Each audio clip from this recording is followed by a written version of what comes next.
Assalamualaikum students, how are you? I hope you all will be fine. It is our 10th lecture of chapter number 1.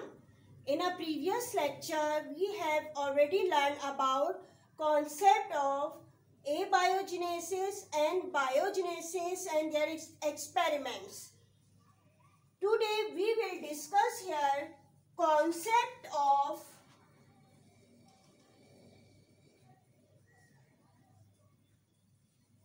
chemical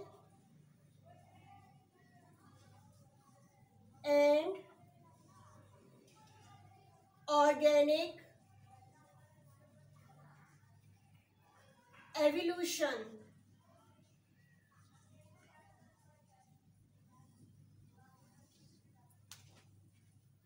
Now everyone open the book page number 19. Last heading concept of chemical and organic evolution. ठीक है, इसके बारे में आज हम पढ़ेंगे कि concept किस चीज का, केमिकल एंड ऑर्गेनिक एवोल्यूशन के बारे में। इस जो ये टॉपिक है आपका, इसमें बताया गया है कि कैसे कि ओरिजिन ऑफ लाइफ कैसे हुई है। ठीक है, यानी कि लाइफ की ओरिजिन का ताल्लुक हिस्ट्री ऑफ अर्थ से है और इब्तिदाई जो किस्म का जो एटमॉस्फेयर है उससे होता है। यानी कि स्टार्टिंग में कायनात जो थी, पूरी हमारी वर्ल्ड, पूरी दुनिया जो थी वो कैसी थी, जो बहुत ज़्यादा हॉट थी और मैटर और एनर्जी में कोई डिफरेंस नहीं था। यानी कि पहले के ज़माने में कोई मैटर और एनर्जी में कोई डिफरेंस नहीं था। ऑलमोस्ट 15 बिलियन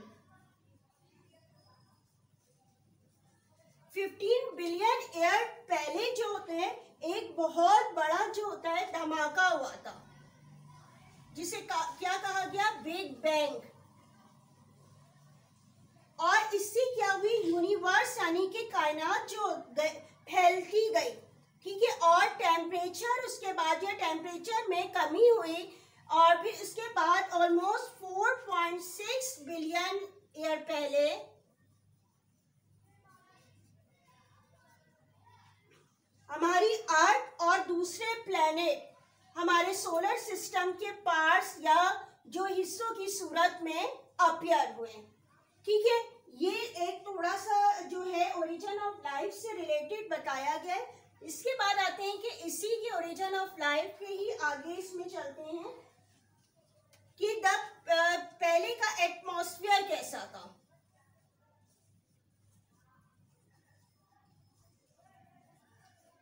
प्रिमिटिव एटमॉस्फेयर,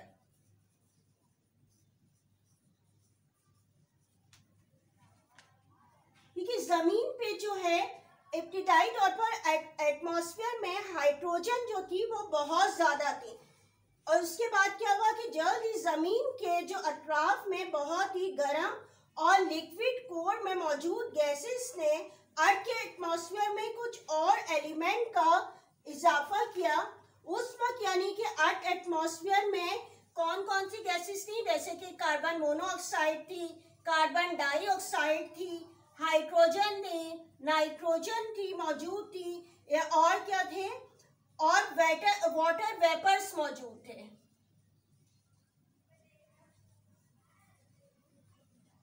लेकिन फ्री ऑक्सीजन नहीं थी।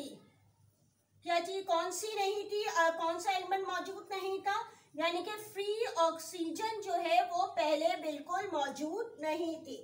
फिर कुछ टाइम और गुजरने के बाद एटमॉस्फेयर का टेम्परेचर क्या हुआ, आहिस्ता आहिस्ता कम हुआ। और इस कम होने की वजह क्या थी, कंडेंसेशन का प्रोसेस था।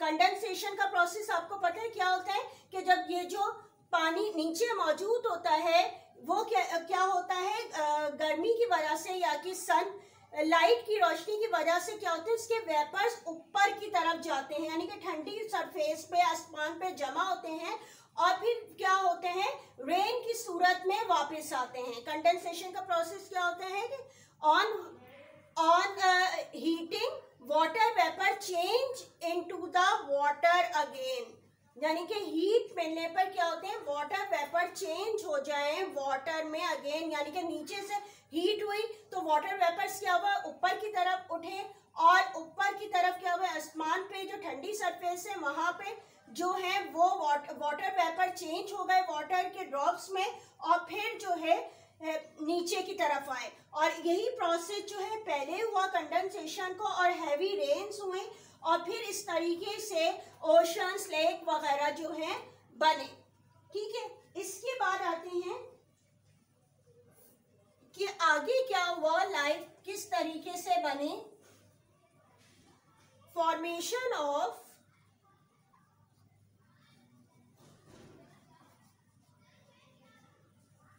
अमाइनो एसिड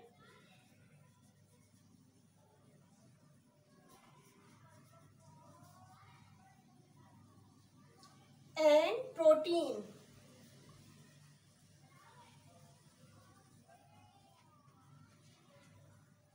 अब इसके बाद क्या हुआ, जब रेन से ओशंस वगैरह बन गए तो फिर लाइटनिंग और या लाइटनिंग क्या, बिजली का चमकना जो बारिश से पहले जो होती है, आप देखते होंगे कि लाइटनिंग का प्रोसेस होता है या अल्ट्रा वायलेट रेस की रेडिएशन की वजह से एटमॉस्फेयर में जो मौजूद गैसेस में रिएक्शन हुए, जो आपको बताएंगे कि मुख्तलिफ किस्म की गैसेस हैं, उनमें रिएक्शन हुए इस लाइटनिंग और अल्ट्रा वायलेट रेस की वजह से। और इन रिएक्शन की वजह से क्या हुआ, ऑर्गेनिक मॉलिक्यूल की फॉर्मेशन हुई। ठीक है, यानी कि जो गैसेस मौजूद थी वो अल्ट्रा वायलेट रेस और लाइटनिंग की वजह से उनमें क्या हुआ, रिएक्शन हुआ और इन रिएक्शन की वजह से क्या हुआ, सिंपल ऑर्गेनिक मॉलिक्यूल्स की फॉर्मेशन हुई। ये मॉलिक्यूल दरअसल क्या थे, रेन के साथ नीचे आए। ठीक है, यानी सही बात है, गैसेस मौजूद है एटमॉस्फेयर में, जब बारिश होगी तो क्या होगा कि ये जो मॉलिक्यूल्स मुख्तलिफ किस्म के मौजूद थे उनमें रिएक्शन हुआ और फिर वो क्या है, वो जमीन की तरह नीचे आए और फिर ओशंस में, लेक्स वगैरह में और फिर सॉइल में जो है ये जमा होता है। ठीक है, और उसके बाद काफी अरसे तक यहीं पे रहे। फिर क्या हुआ, इन मॉलिक्यूल्स का आपस में एक दूसरे के साथ इंटररिएक्ट हुआ और इंटररिएक्ट का जाहिर सी बात है, यहाँ पे जब ये मॉलिक्यूल्स मौजूद थे जमीन पे और ओशन में तो इनके इंटरएक्ट होने का बहुत ज़्यादा चांस भी मौजूद था। और फिर इस जो इन्वायरमेंट में बहुत इनको टाइम मिला कि ये आपस में रिएक्ट कर सकें और फिर इनके रिएक्शन से जो है अमाइनो एसिड और प्रोटीन बने। ठीक है, और ये जो अमाइनो एसिड और प्रोटीन होते हैं, ये क्या होते हैं, बिल्डिंग ब्लॉक ऑफ लाइफ, यानी कि किसी भी लाइफ की बिल्डिंग ब्लॉक होते हैं।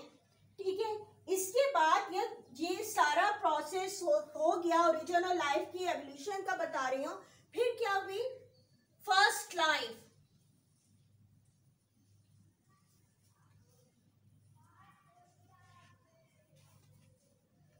यानी कि शायद जिंदगी की जो इब्तिदा में सिर्फ जो है वो सिर्फ प्रोटीन का एक गोला या आरएनए की सूरत में अपीयर हुई, यानी कि लाइफ जो थी यानी कि प्रोटीन की एक जो है गोले की सूरत में या फिर एक आरएनए की शक्ल में जो है वो अपीयर होती हुई नजर आई, जो कि अपनी जैसी कॉपीज बनाने की जो है सलाहियत रखते थे। यानी कि इनमें ये एबिलिटी मौजूद थी कि वो अपने जैसे जो है कॉपीज को बना सकें। ठीक है, फिर किसी वक्त इनके जो सराउंडिंग में मेम्ब्रेन फॉर्म हुई। ठीक है, इनमें मेम्ब्रेन फॉर्म हुई और रिजल्ट के तौर पर जो है फर्स्ट सेल बना। ठीक है, इनमें मेम्ब्रेन फॉर्म हुई और जो है फर्स्ट जो है वो सेल बना। फर्स्ट जो लाइफ क्रिएट हुई वो किस तरीके से, एनएरोबिक तरीके से रेस्पायर करती थी। अब ये एनएरोबिक क्या होता है, एनएरोबिक कौन सा प्रोसेस होता है, जिसमें अगर कोई भी जो ऑर्गेनिज्म होता है, आपको पता है कि वो फ्री ऑक्सीजन यूज कर रहा है, यानी कि एनवायरनमेंट में जो मौजूद है ऑक्सीजन। अब ये जो होता है आपको बताएं कि उस वक्त ऑक्सीजन तो थी नहीं, तो जो ऑर्गेनिज्म जो लाइफ बनी भी वो किस तरीके से सांस ले रहे थे, विदाउट ऑक्सीजन जो है वो सांस का प्रोसेस, रेस्पायर्ड का प्रोसेस हो रहा था, ठीक है, क्योंकि उस वक्त जो है ऑक्सीजन की मौजूद नहीं थी या फ्री ऑक्सीजन नहीं थी, शराब फॉर्म में या मुख्तलिफ जो एलिमेंट के साथ मिल के तो मौजूद थी, लेकिन फ्री ऑक्सीजन मौजूद नहीं थी। और इस वक्त जो थे, जो ऑर्गेनिज्म बने थे, वो क्या एसेक्सुअली रिप्रोड्यूस करते थे। एसेक्सुअली रिप्रोडक्शन का प्रोसेस क्या होता है, यानी कि इसमें कोई गैमीट इन्वॉल्व नहीं थे, यानी कि जो ऑर्गेनिज्म बने जो वो किस तरह थे, एसेक्सुअली।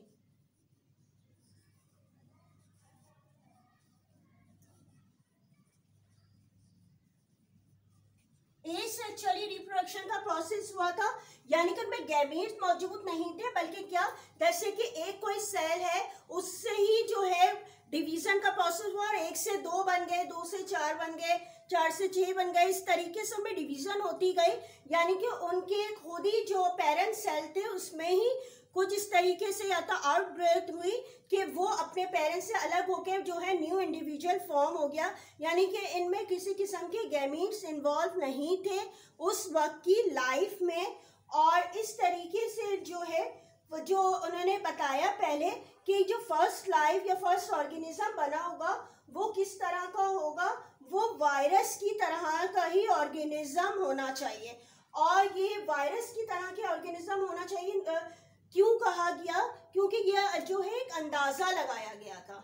क्या किया गया था, ये एक अंदाजा लगाया गया था। और अंदाजा किस तरह लगाते हैं, जो हमारे पास जो इंफॉर्मेशन होती है, यानी कि जो हमने अब इंफॉर्मेशन कलेक्ट की हुई होती है, तो इससे हम अंदाजा लगाते हैं कि पहले ये हुआ होगा, इस तरह की जो लाइफ होगी। तो जो है मुख्तलिफ जो साइंटिस्ट ने ये बताया था कि उन्होंने ये इंफॉर्मेशन जो अब उनके पास कलेक्ट हुई थी उससे इन्होंने अंदाज़ा लगा के बताया था कि ये जो पहले जो है वो वायरस की तरह का एक ऑर्गेनिज्म होना चाहिए, क्योंकि जो उन्होंने वायरसेस, बैक्टीरिया और डीएनए की जो डिवीज़न से जो मुतालिक हमारी जो मालूमात जो थी वो हासिल हुई है, अब उससे ये लोग अंदाज़ा लगा रहे हैं कि जो पहले जो लाइफ थी और उनमें ये सारा प्रोसेस हुआ, तो वो क्या, वो एक वायरस की तरह का कोई ऑर्गेनिज्म जो है वो होना चाहिए। इसके बाद आते हैं कि इसके ही आगे चलते हैं कि जब फर्स्ट लाइफ बने और उसके बाद क्या होगा।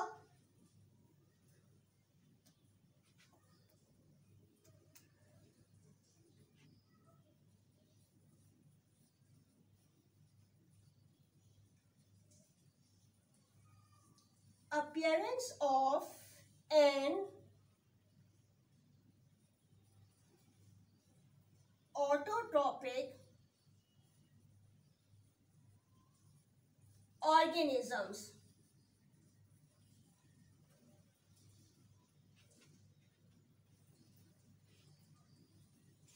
अब इस स्टोरी को अगर हम नेक्स्ट स्टेप देखें, ठीक है, अब ये जो आपको बता रही है पूरी, तो इसका अगर हम नेक्स्ट स्टेप देखें तो ऑटोट्रॉपिक ऑर्गेनिज्म का अपीयर होना है, ठीक है। अब ऑटोट्रॉपिक ऑर्गेनिज्म कैसे होते हैं, आप लोगों पहली क्लासों में भी पढ़ चुके होंगे कि ऑटोट्रॉपिक ऑर्गेनिज्म उन ऑर्गेनिज्म को कहा जाता है जो कि अपनी फूड खुद प्रिपेयर कर रहे होते हैं, ठीक है। यानी कि ऑटोट्रॉपिक ऑर्गेनिज्म कौन से होते हैं, जो कि अपनी फूड खुद प्रिपेयर कर रहे होते हैं। और ये जो प्रोसेस होता है इसको क्या कहा जाता है, जी हाँ, फोटोसिंथेसिस कहा जाता है। तो अब क्या हुआ कि एटमॉस्फेयर में जो है इस तरीके से, यानी कि बता रहे हैं कि जब ये रेन हो गई और जो मुख्तलिफ जो है एलिमेंट आपस में रिएक्शन हो गए और फर्स्ट लाइफ हो गई, तो इसके बाद जो है वो जो ऑटोट्रॉपिक ऑर्गेनिज्म जो है अपीयर होने लगे। और इन जो ऑटोट्रॉपिक ऑर्गेनिज्म के होने से क्या फायदा हुआ कि फ्री ऑक्सीजन जो है मिलने लगी। आपको पता है ना कि फोटोसिंथेसिस का अगर प्रोसेस होता है तो वो कैसा होता है, ठीक है। अगर फोटोसिंथेसिस प्रोसेस की बात करें तो उसमें क्या कौन सी गैस की जरूरत होती है, जैसे कार्बन डाइऑक्साइड है, वाटर है, और इसके अलावा जो है सनलाइट और इसके अलावा क्लोरोफिल,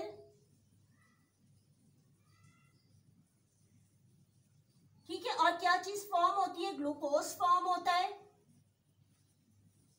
और क्या चीज फॉर्म होती है? ऑक्सीजन गैस जो है वो रिलीज होती है, ठीक है। ऑक्सीजन गैस रिलीज होती है।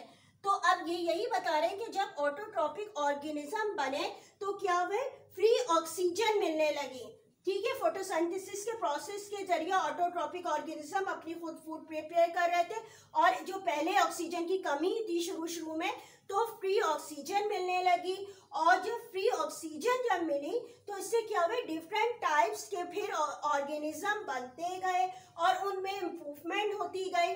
किस तरह की इम्प्रूवमेंट हुई? यानी कि लिविंग ऑर्गेनिज्म जो बने, जो पहले जिस तरह एसेक्सुअल रिप्रोडक्शन होती थी, अब क्या हुआ? जो ऑर्गेनिज्म थे उनमें सेक्सुअल रिप्रोडक्शन की कैपेबिलिटी भी आ गई, ठीक है। यानी कि उनमें गैमीट्स आपस में फ्यूज होकर न्यू इंडिविजुअल बनने लगा, ठीक है। और ये किस वक्त हुआ? जबकि ऑक्सीजन फ्री जो थी इन्वायरमेंट में आ गई, ठीक है। अब आगे बढ़ते हैं। ऑर्गेनिक एवोल्यूशन,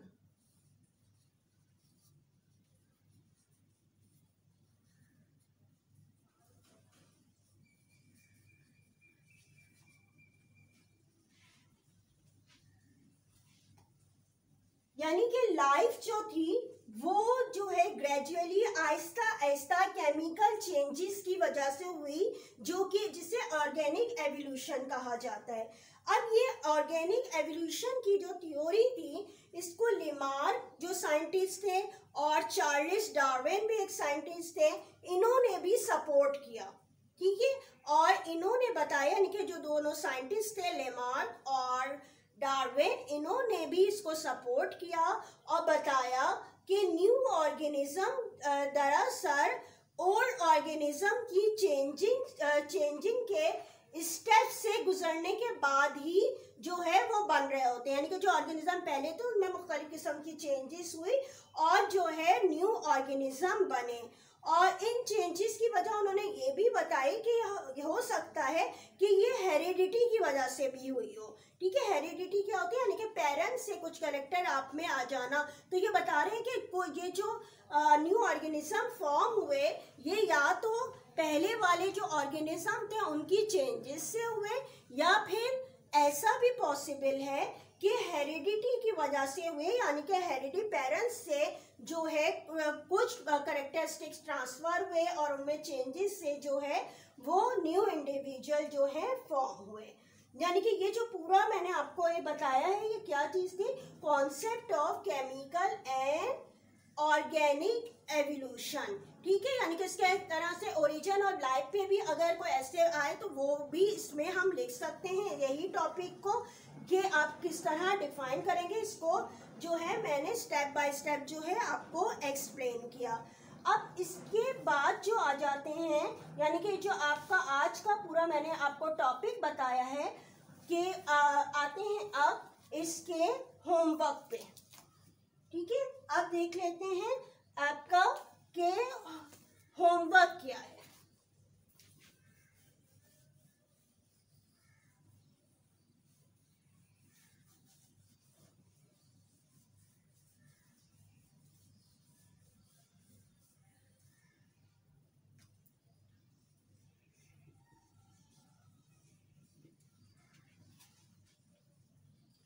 अच्छा, आप लोगों को मैं कितने क्वेश्चन करवा चुकी हूँ? जी हाँ, क्वेश्चन नंबर 18, ठीक है। क्वेश्चन 18 मैं आपको करवा चुकी हूँ। आज जो सिर्फ एक क्वेश्चन आपका है, क्वेश्चन नंबर 19। डिस्क्राइब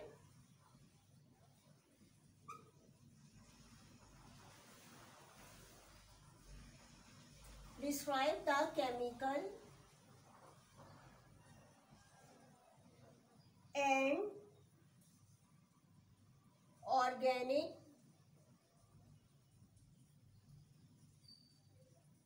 एवोल्यूशन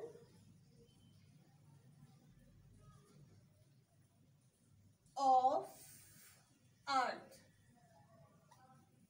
ठीक है। ये आपका क्वेश्चन है, describe the chemical and organic evolution of earth. ठीक है, इसका आंसर जो है आपको book page number, text book page number 20 और 21 पे मिल जाएगा। ठीक है, इसको मैं अभी आपको मार्क करवा दे रही हूँ ताकि आपको इजीली और समझ में आ जाए। जी क्लास 9, अब जो है बुक के पेज नंबर आप ओपन कर लीजिए, टेक्स्ट बुक का 19 पेज नंबर। ठीक है, 19 पेज नंबर बुक जो है उसको ओपन कर लें और ये लास्ट हेडिंग जो आपकी है, सबसे पहले आप क्वेश्चन नंबर 19 जो मैंने लिखा है, describe the chemical and organic evolution of earth. ठीक है, इसका आंसर है, आप हेडिंग डाल दीजिएगा यही, concept of chemical and organic evolution. ठीक है, सबसे पहले तो यह हेडिंग होगी, इसके बाद 20 पेज पे आ जाइएगा। 20 पेज पे देखिएगा ये पैराग्राफ स्टार्ट हो रहा है यहाँ से, एन से। ठीक है, यहाँ से लेकर, ठीक है, आपने यहाँ से लेके सोलर सिस्टम, ठीक है, ये नज़र आ रहा होगा लिखा हुआ सोलर सिस्टम, यहाँ तक, यानी कि हेडिंग के बाद आप पहले लिख लीजिएगा। ठीक है, इसके बाद आप क्या करेंगे, सोलर सिस्टम के बाद आपकी साइड हेडिंग डाल दिएगा प्रिमिटिव एटमॉस्फेयर। ठीक है, ये प्रिमिटिव एटमॉस्फेयर को मैंने डार्क कर दिया पेंसिल से, ये हेडिंग होगी। इसके बाद आप क्या करेंगे कि प्रिमिटिव एटमॉस्फेयर का आप जो है वो आपने यहाँ से स्टार्ट करना है, प्रिमिटिव एटमॉस्फेयर से पूरा यहाँ से फॉर्मेशन ऑफ ओशन तक।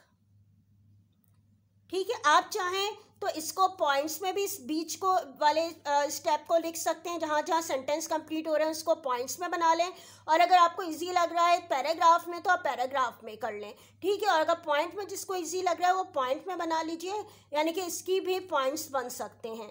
इसके बाद देखिएगा नेक्स्ट हेडिंग पे ओशन तक आपने लिख लिया। ठीक है, इसके बाद है जो थंडर एंड लाइटनिंग जहाँ से स्टार्ट हो रहा है, यहाँ पे मैंने एफ लिख दिया है। हेडिंग क्या आएगी आप नोट कर लें, formation of amino acid and protein. ठीक है, formation of amino acid and protein, ये हेडिंग ऐड कर लीजिए, और यहाँ से आप लिखिएगा अटेंडर से लेकर आपका जो होगा वो आ जाएगा यहाँ तक ब्लॉक ऑफ लाइफ। ठीक है, इसको भी आप चाहें तो पॉइंट्स में भी लिख सकते हैं, और अगर चाहें तो पैराग्राफ में। इसके बाद आ जाएगी ये लास्ट पैराग्राफ पे। ठीक है, यहाँ मैंने साइड हेडिंग डाल दी है फर्स्ट लाइफ। ठीक है, फर्स्ट लाइफ आप स्टार्ट करेंगे यहाँ से, द फर्स्ट लाइफ से लेकर जो है आपने यहाँ वायरसेस तक। अब इसको भी चाहें, आप देख रहे होंगे मैंने ब्रैकेट में यानी कि पॉइंट्स में भी करके इजीली याद भी हो जाता है आसानी से, तो आप पॉइंट्स में लिख लें, अदरवाइज आप जो है पैराग्राफ लिख लीजिए। इसके बाद आ जाइए नेक्स्ट 21 पेज पे, appearance of an autotrophic organism, यह हेडिंग आएगी, इसको आप यहाँ से यहाँ तक लिख लीजिएगा। इसके बाद जो है यहाँ आ जाइए इस पैराग्राफ में, ये मैंने हेडिंग आपकी नज़र आ रही होगी डाली है ऑर्गेनिक एवोल्यूशन।